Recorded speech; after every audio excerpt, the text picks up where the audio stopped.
Hey, everybody, this is Brian Dodd from Brian Dodd on Leadership, and we're kind of doing something new today. Normally, I just provide you written content, but today I'm going to give you the opportunity to meet a great friend of mine and a guy who's just helping hundreds of church leaders, Michael Lukaszewski of Church Fuel. How are you doing, Michael? Good, Brian. Thanks so much for having me on the blog today. Always love talking to you, man. You're like one of my favorite people in the world. Well, the feeling is mutual. For those that don't know, Michael and I worked together for over a year in the church division over at the Rocket Company. It was a And long it was year, just, wasn't it? A really it long. was, yeah, 15 months, but it went by like a year and 3 months. Right. So, yeah, exactly. But Michael, Michael has an incredible ability to help churches see their mission and vision become reality. And I just thought it'd be great to have him on. He's doing some cool things, and we're going to talk a little bit about that today. So, Michael, just to let everybody get to know you a little bit better, catch us up on what you've been doing since you and I worked together at the Rocket Company. Tell us about Church Fuel and just go into that a little bit. Yeah, I love it. Well, my background is being a pastor of a church. So I was a youth pastor for a while. Then I was a church planner and senior pastor for a little bit, for about 5 or 6 years in Atlanta. And that was great. So I still think of myself as a pastor. I have that kind of pastor's heart, I guess. Once a pastor, always a pastor, maybe. But then we started working at the Rocket Company. You and I became good friends, and learned so much about resourcing the church there and providing kind of tools that pastors need. And then last year started a new organization called Church Fuel. And our mission is just to provide insanely practical resources that move the church forward. And so we're real big on trying to help churches figure out how to do something, not just what to do, but how to do it. So we've got some different courses, we've got some resources, just different ways to help pastors, because that's our heart, is just serving and helping the church. A lot like you, Brian. You really model that so well, of just getting help to people who need help, who are doing something important. And so that's what we try to do at Church Fuel. Yeah, one thing that you and I both have a passion for, and like you said, getting churches the help they need to carry out their mission and vision. And something you and I do a lot is just help churches think outside the box a little bit, look at things differently. And you and I both, you a little bit before me, but we've both been introduced to this concept called content marketing. And what fascinated me early on was you and I both came up in the era of door-to-door evangelism. Yeah, and did you ever do it? Did you ever knock on people's doors and stuff? Oh my head! Every Monday night for like 10 years. Tuesday night for me. Yes, exactly. You really can't. I'm sorry. I was explaining that to my son, who is 8, and he just couldn't grasp it. He goes, "You just knocked on people without being invited? I mean, they didn't invite you over. You just knocked on their doors." I was like, "Yeah, that's what we did." Oh, my heavens. Well, we could tell funny stories about that, but I remember, and I'm going to feel real carnal now, you'd get your 3 cards for the 3 houses you'd have to go to, and everybody'd circle up and, "Lord, please give us opportunity, and please bless us, and, please, help somebody get saved tonight." And inside you're thinking, "Lord, please don't let anybody be home." And I can't believe you did that, Brian. I know. Well, anyway, the thing is, I guess you could, but people really don't go door to door anymore. Yeah. So the question I've always struggled with is, okay, how do you get in somebody's house though? Yeah. And the internet and technology has really kind of opened that door. And you and I have both done something called content marketing. Tell us a little bit about content marketing and why churches should care about it. Yeah, and so content marketing at its core, there's 2 kinds of marketing. There's I call the selfie strategy, which is look at me, look at me, look at me. Hey, we've got something important. And churches do that all the time. Come to church. It's our big event, Vacation Bible School. Here's the youth camp speaker. It's look at me, look at me, look at me. And I don't know that there's anything inherently wrong with that. It's just not all that effective because there's so much noise in the world now. So content marketing, and when I know when we use the term content marketing, a lot of pastors and church leaders would go, I don't know what that is.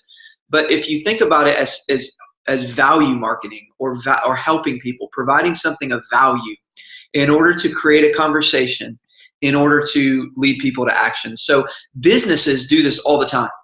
Major corporations, Coca-Cola, Sharpie has a blog which is just content. It's just content marketing. It's not like buy Sharpie, 7 reasons Sharpies are good. It's just, here's what people are doing with Sharpie markers. That's content marketing. It's creating something of value that people want, offering it to people so that they actually ask you for the message. They actually ask you for the piece of content. And so it's, it's not necessarily in church world. It may not be content marketing. It may be more like content outreach, maybe more like content serving. But it's just offering something of value to people in your community, allowing them to interact with it and using it to create conversations. That's what it is. Okay.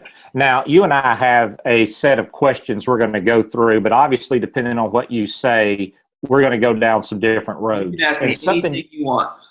Exactly. Well, something you just said really interested me. Everybody on this website should understand the general concept, because a lot of people who read this signed up for it because I offer free ebooks. Sure. That's content marketing. Exactly. That's something of value that people can use. What are some things of value churches can get out to their community? Well, so that's a great question, Brian. So think about churches already do this. They just don't call it this. So theoretically, every Sunday worship service is content, right? There's a message, there's a sermon. Somebody is standing up trying to say, here's what God's word says and here's what it means for your life. And so there's kids ministry curriculum, there's small group. So churches already produce content. But what content marketing does is you come along and say, how can we package this in a downloadable, in a digital, in an easy to digest form that can actually reach people at their computers where they are in their house or at work or on their phones even. And so, for example, if your church has something to say, then you're a good candidate for content marketing. So when you look at your church and go, do we have something to say to help marriages in our community?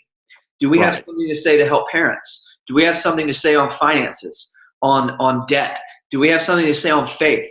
Could we help people, in our community be good neighbors? If you answer yes to any of those questions, then you're a candidate to use this strategy. What you've got to do is you've got to package it in a way that makes sense. So we see churches do this, and really we see more businesses do this than churches. If your church can figure it out, you get to be you get to be innovative. You get to be on the cutting edge of this. So you could create an ebook like you've done on your site. You could create a video series. You could create a checklist. You could just package something that's simple, it's short, it's easy to digest on topics that you already talk about in your church, and that could kickstart the process. Yeah, I live in Woodstock, Georgia, just north of Atlanta. And the one thing that I know that even my unchurched neighbors, they're all wanting to have healthy marriages. They're all wanting to raise great kids. They're all wanting to be good neighbors, like you said. And if they go to Google and search anything about that, if there's a way that the church could have a downloadable resource that when they do an online search takes them to the church's website, they download it, they then get into the church's email process. Yeah, and they've been helped by the church. The church has helped them before they've even stepped foot in the church. So here's a great example. Let's just say your church you're in Woodstock. So Brian, you live in Woodstock. And so what if your church produced a 3-page, PDF, a 1-page PDF that said, it was like 10 best family day trips around Woodstock. 10 free activities for families to do this summer around Woodstock. And it had some links, some places to go, some things to see, in and around Atlanta. But you're looking at it through the lens of just somebody who lives in your community and go, would they want that? Would they get that printed out, put it up on their fridge? Yeah. Are they going to download your sermon podcast? Probably not. They don't know that yet. They're not there yet. But if you can help them with stuff to do in the summer, if, here's some stuff to do with your kids, here's a list of free activities this summer. That's a valuable piece of content that you could use to create a conversation. Yeah, I think without a doubt, I'm just listening to you talk. If you're a church and somebody, and I'll keep using Woodstock because that's just where I live, but 10 things to do this summer in Woodstock. Yeah. And obviously one of them 10 things is going to be my July 4th extravaganza at my church. Absolutely. So now what you've done is you've positioned your church in the community. This isn't just a resource that's all about the church. It's about the community. It's about the person reading it. And the person getting this goes, wow, here's a church that actually is not just promoting all their church events. They expect that.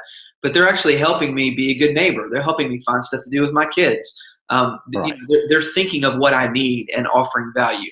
That's content marketing. It's something of value offered to people who need it. Okay. You and I are obviously early adopters in this process, and this is going to be brand new information to some churches. So why should churches do this? Well, great question. So a few reasons. First of all, I think this is outreach. When you look at the New Testament, Jesus said to his disciples, this is something we've all preached on, go into all the world and make disciples. And you and I were joking earlier about, we don't really knock on each other's doors anymore and just show up unannounced. How can we go into all the world? Where is the world? Well, the world's online. The world's on their computers. So I believe there's a mandate for us to go into the world with kind of with a message of hope. And when you look back through history, all the different technology that has come on, the printing press helped get the Bible to people who needed it. Radio helped Christian radio get the message to people who maybe couldn't read or didn't have access to books. Television, all the different technology is neither good or bad, nor bad. It's how we use it.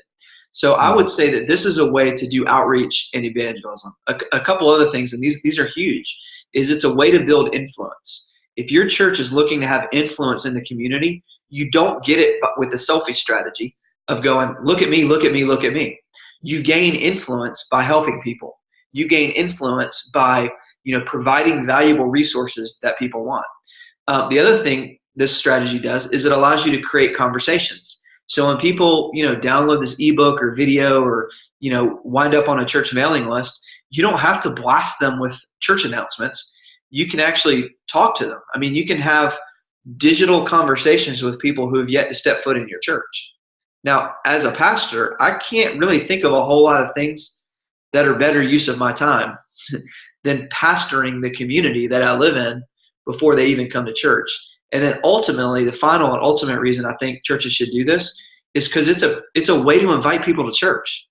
And you can create a system, and we've created a system, but you can create a system that ends with an ask. It doesn't begin with the ask, just like you wouldn't bang on somebody's door and go, come to church with me, unless you're kidnapping them. Right. But you can help them, and then you can end with an ask. And they're way more likely to say yes to that if they've been helped by you along the way. So this work, businesses do it, corporations do it, nonprofits do it. There's no reason your church can't do it. Yeah, my neighbor across the street, just great folks, but their marriage just fell apart, So now they're dealing with issues like divorce, obviously, and how to go through that. Single mom now, how do you raise kids in that environment? And I was just thinking, wouldn't it have been great if for 7 weeks leading up to a sermon series, they would have gotten an email from a church just on a 7-part series of how to have a happy marriage. Yeah. And then the ask, like you said, is, hey, we're about to now do a 4-week sermon series. And it makes sense. So that's you mentioned a best practice there, Brian. If you time your content marketing efforts to something that's going on in real life, then you're now helping people on a topic that they care about. Remember, they asked for this. They clicked on it. They downloaded it. So you know something about them. You may not even know their name yet, but they care about that topic. So if you help them on that topic, and then kind of through the end of a series go, hey, if you really want help on this topic, we're actually going to talk about this in person, and then you can move it from a digital thing to an in-person thing. And that works really, really well. Okay, good. All right. So if you're a pastor hearing this, you're a pastor, let's say, of a small church, you don't have a lot of staff, or you're an executive pastor, or even you're a church that's got a good enough budget that you've got a director of communications. One of those 3 people is probably going to handle it, or even a volunteer.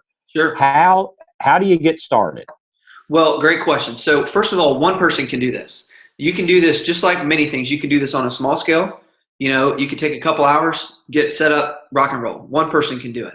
But just like anything else, if you put a little more time, a little more resources, and a few more people in it and kind of create a team, it can be a long-term strategy. So we actually see a lot of churches try stuff once and they go, well, that didn't work. Well, we weren't patient enough. Just like anything, volunteer recruitment, fundraising, anything requires some strategy. So the best practice here is one person can do it. But what if you got a team of 3 people? Let's say, what if you got somebody who is good with technology, okay? Facebook, social media, website, technology? What if you got somebody who's like a project manager, gifted project manager, who's good with details and spreadsheets and calendars? And what if you got somebody who was good with the content? Maybe they're a writer, they're a video person or whatever. And you create a 3-person team. And you go, all right, you're our team. You're our content SWAT team. They can repurpose content. They can repackage content. They can create it. They can push it out. What's cool about this is you can do this for virtually free. I remember being a church planner. We were trying to get the word out about our church services, and we were doing direct mail. Direct mail is very expensive. I mean, it was print up all these postcards, send them out. I have no idea if they worked. With a content digital marketing strategy like this, you can actually measure all the things, see what's working, and then the more you do it, the better it works, the cheaper it gets, not the opposite. So, how to get started? One person can do it. A team of a couple volunteers would be a great starting point to just get together. And we've created 5 steps. I mean, we've literally created the 5 steps, and if you'll just do them in order, it will work. Mm-hmm. Okay. Now, I got a couple more questions for you, but like I said, we're going to kind of go with the conversation. Well, I like it. All right. Just give us one of the 5 steps and tell us when you get done with that one step, how people can learn from you the other 4 steps. Okay. So first step, content marketing. I mean, just think of the term content marketing, content outreach, value marketing, whatever you want. Content marketing has to start with content. So there's all kinds of content that your church is already producing. So content could be a blog, it could be a podcast, it could be your sermons, it could be all this stuff. But we found that a best practice is not just kind of the expected content, but the unexpected content. In other words, to create or package what we call just a giveaway. Something that you give away. Now there's 2 parts to this to go, okay, what should our giveaway be about? What's the topic? Do we want to talk about marriages? Do we want to talk about family? Do we want to talk about faith? Do we want to talk about finances? What's our topic? Okay, and then the second thing is, what's our format? Do we want it to be an ebook? Do we want it to be a video? Do we want it to be a checklist? Do we want it to be a list of 10 places to go this summer? So you've got your topic and you've got your format, and you create it's what we call a giveaway. And so if you create something that giveaway, it's not, you're not just saying, hey, listen to our sermons. You're saying, get this specific thing. Download this, watch this, click this, and you're packaging it up. It does not have to be a 100-page book. It does not have to be 7 hours of video. It can be very simple. In fact, in our business, Church Fuel, and Brian, you've probably seen this as well, sometimes the simpler the better. People don't want a whole bunch of information. They don't need more information. They want you to help them cut through the information, and lists work great. You do that great on your blog. Give me the 10 places to go. Tell me the 3 best practices. Give me the 3 resources. So simple, topic and format, put it together, and you create a giveaway that people would want. Not people here's the key though, not people just in your church, people in your community.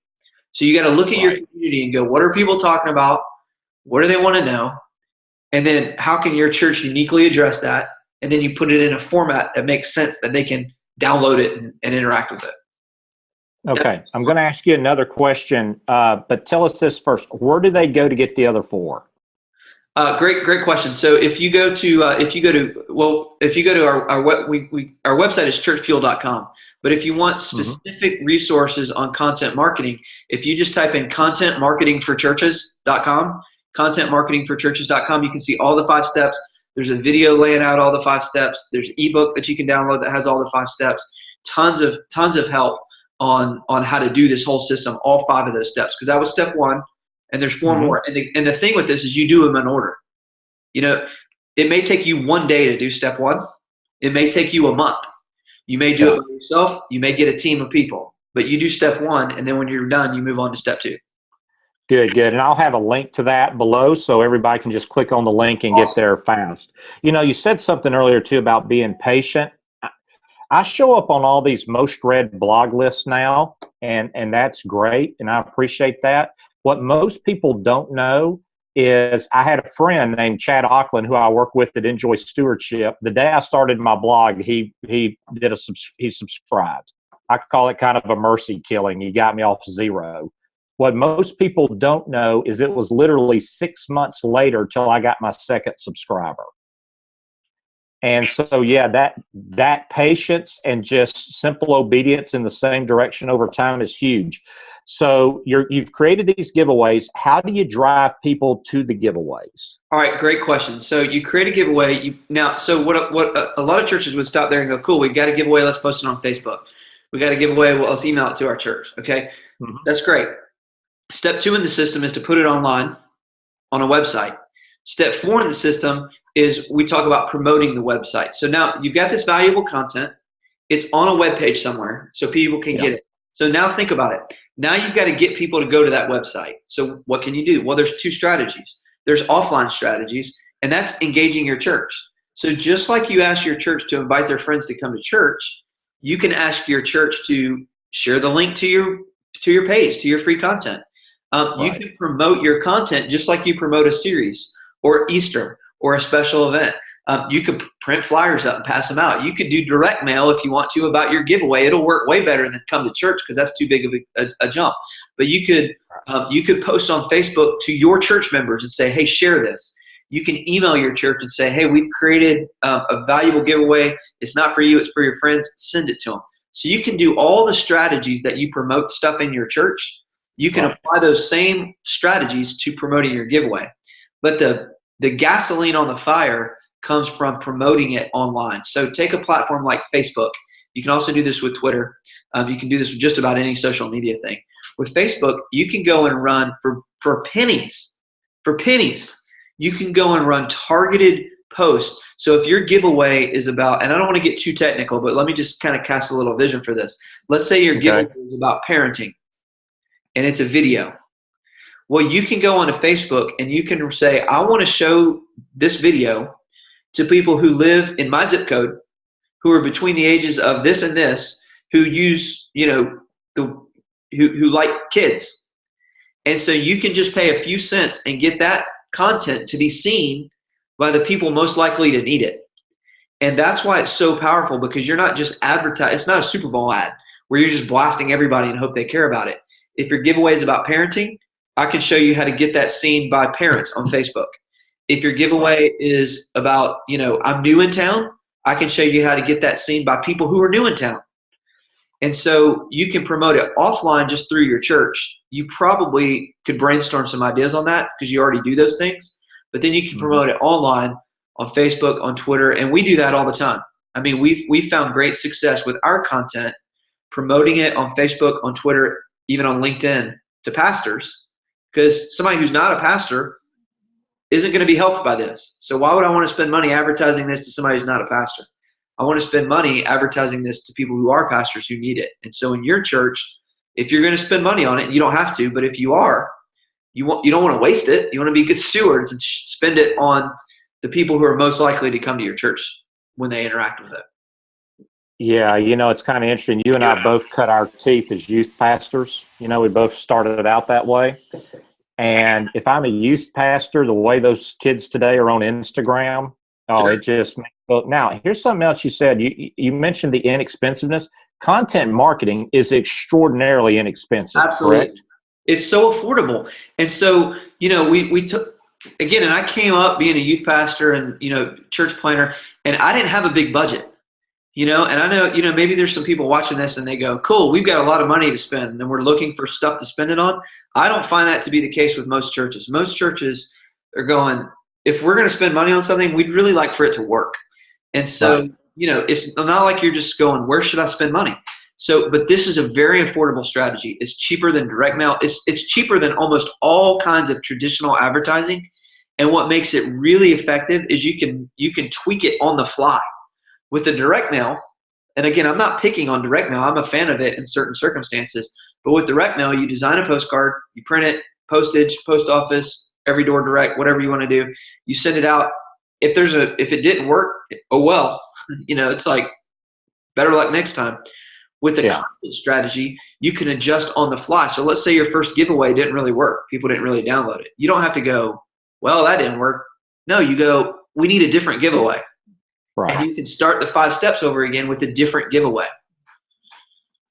Well, that's not now, as we kind of begin to wind this up, I know you use content marketing as part of your strategy at Church Fuel, and we used it at the Rocket Company, and we use it at Enjoy too.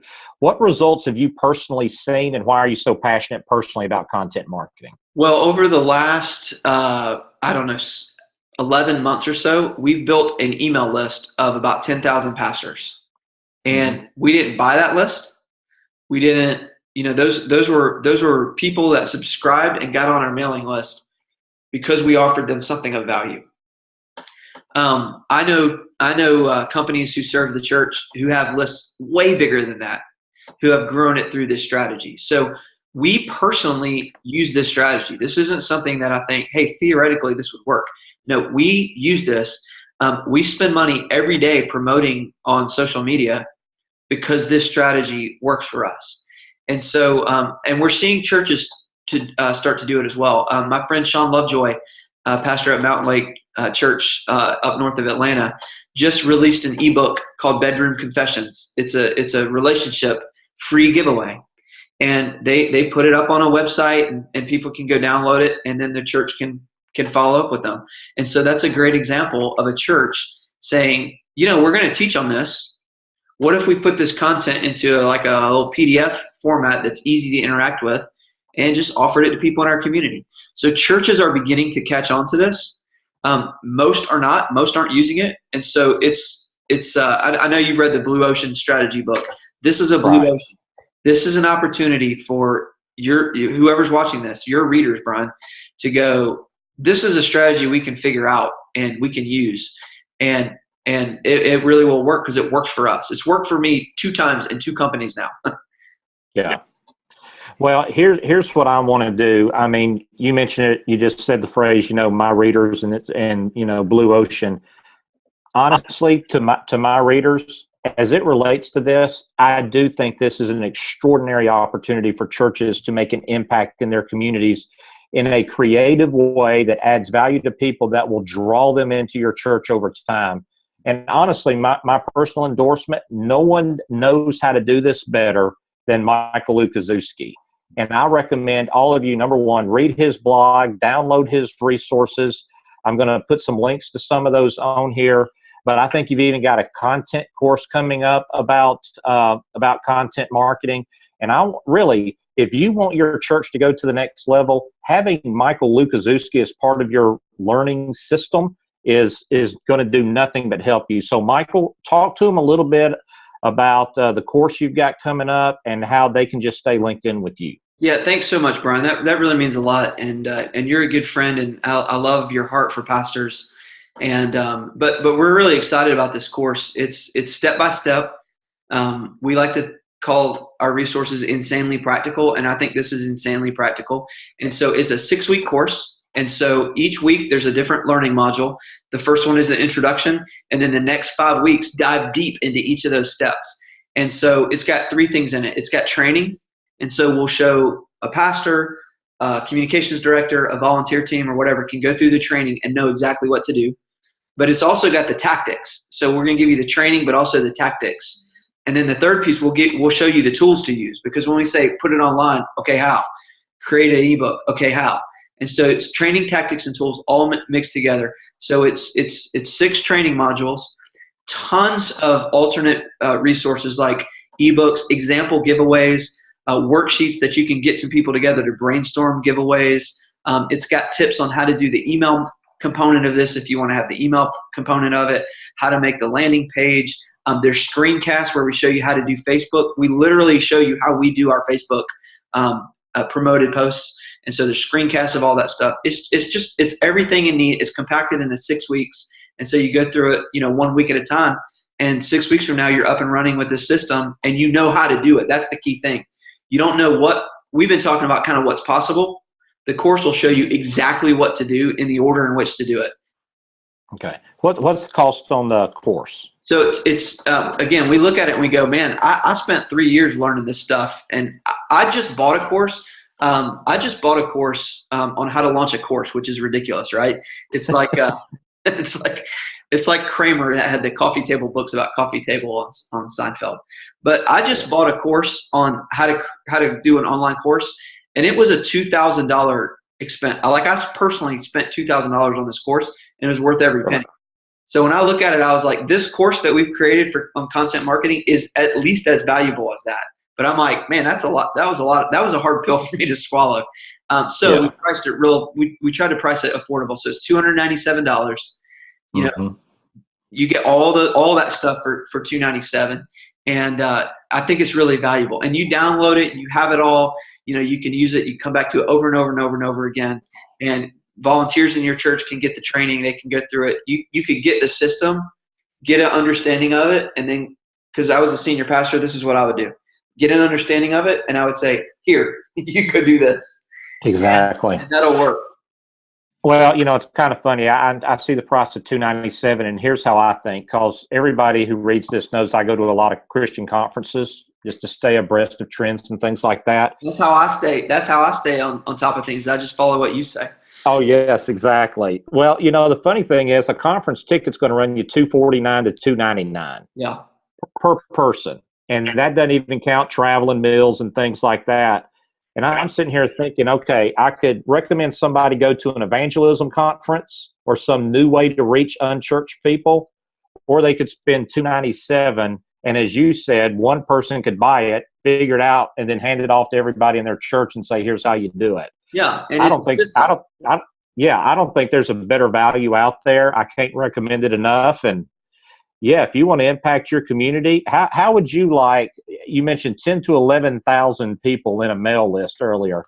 Think about a church that had an email list of 10 to 11,000 people in their community that you could say what you wanted when you wanted to say it. And the key, and that's so powerful, Brian, we didn't really talk about that component, but if you do this strategy the way we teach it, the result on the end is you could have a mailing list of people who live in your community. So you don't need to buy stamps. You don't need to do direct mail. When you've got something going on, you can talk to those people. But the key is that those people want to hear from you. You can go buy a list and it won't work. The reason it doesn't work is because none of those people ask to hear from you. This list, these people, they will ask to hear from you, and then you can email them, you know, for the next several years at virtually no cost. And so it's a powerful system, and it really works. Well, good. Well, Michael, hey, thank you so much, number one, for being just a great friend, and number two, for investing in churches. And, you know, once again, I've already said it, but in closing, everybody click on the links, check out what Michael's offering. This will be something that'll change your community. And Michael, I wish you the absolute best, my friend. Thanks, Brian. Appreciate it, buddy. All right.